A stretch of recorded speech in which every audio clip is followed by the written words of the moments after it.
Let's talk about the digital subscription for the Legit Kits Block of the Month. The Vortex is available as a full kit or as just a digital download each month.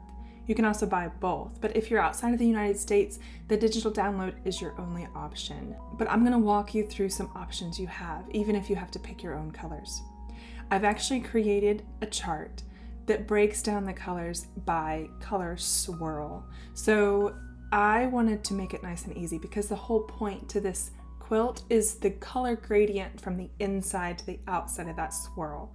So I broke it down so that you can choose your colors based on each individual swirl. So whether you want a striped vortex, whether you want a pastel vortex, it doesn't matter how you choose your colors as long as that gradient along each stripe stays true to a gradient from dark to light. So that's why I broke it down this way, so that you can use this chart to really choose your colors according to each color swirl. Now you can make all of your swirls the same color and same gradient even, and just have a pure light to dark with the same color throughout. You can absolutely do that. But if you want to do more of a rainbow or a stripe, you can use this chart. So we start on this purple stripe right here, and the chart starts with the purple colors over here. So this first color stripe is right here, and then we're going to work counterclockwise and then we're going to work counterclockwise through the vortex. So this stripe is here, and this one is here, and so on. So this stripe starts all the way in the inside with the dark espresso and works out to the outer edge. So once you get back to the blue, you'll start here and come up to this top corner.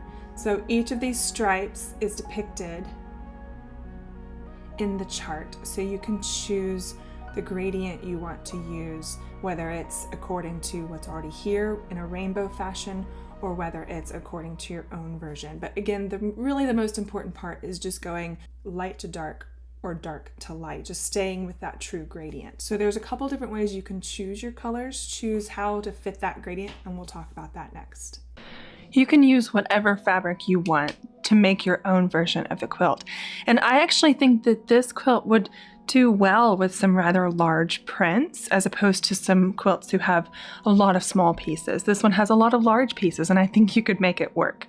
If you are a complete beginner to foundation paper piecing, I do recommend solids or even batiks, because there's no right or wrong side to them. So that'll make it a little bit easier for you your first time through. There's a couple things to keep in mind when you're working from this spreadsheet that I provided.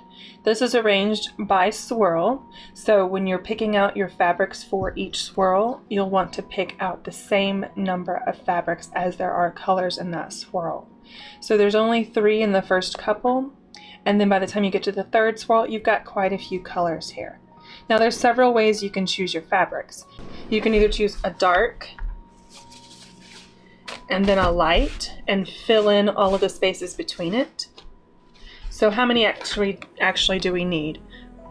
3, 6, 9, 11? 11. So we need 11 shades of a pink to burgundy here. So pick a dark, pick a light, and then fill in the spaces in between. Now if you start to get overwhelmed, feeling like it's hard to figure out which one goes where, so does this go darker or does this go darker? Here's a trick. Lay your fabrics out.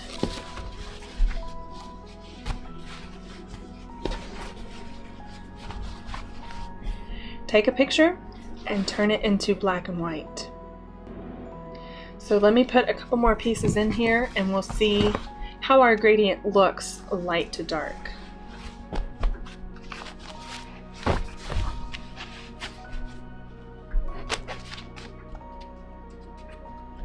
So we're still missing a couple shades, but let's start with this and see how it looks. Actually, here's one more we can add.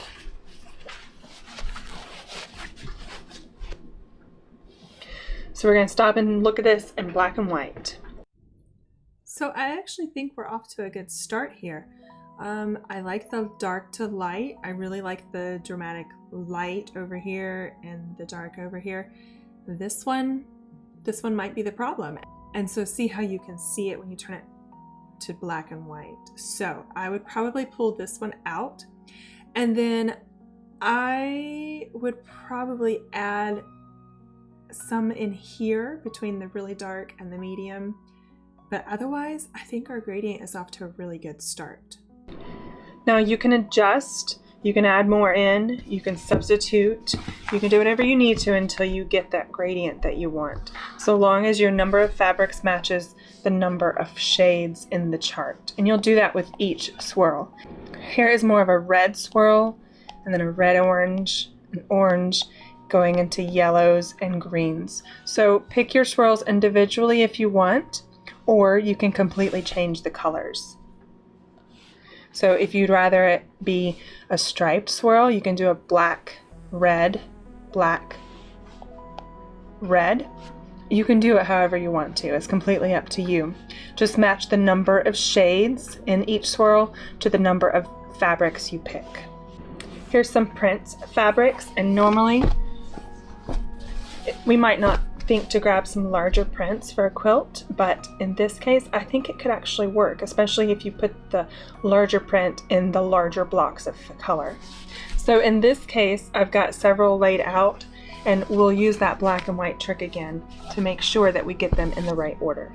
Okay, so immediately I see an issue here. This color here, which is actually our solid pink, I don't think it fits really well in between the two that have such a light colored background. Let's try moving it over a step and see what happens. This is definitely better. I like how this blends a little better. And it sits a little better in this position. Let's move it one more place over and see if we like that even better.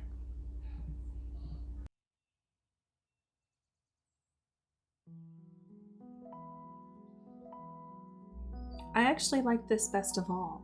I think this floral has so much white background that it reads a little lighter than the solid pink, even though it is a light colored pink.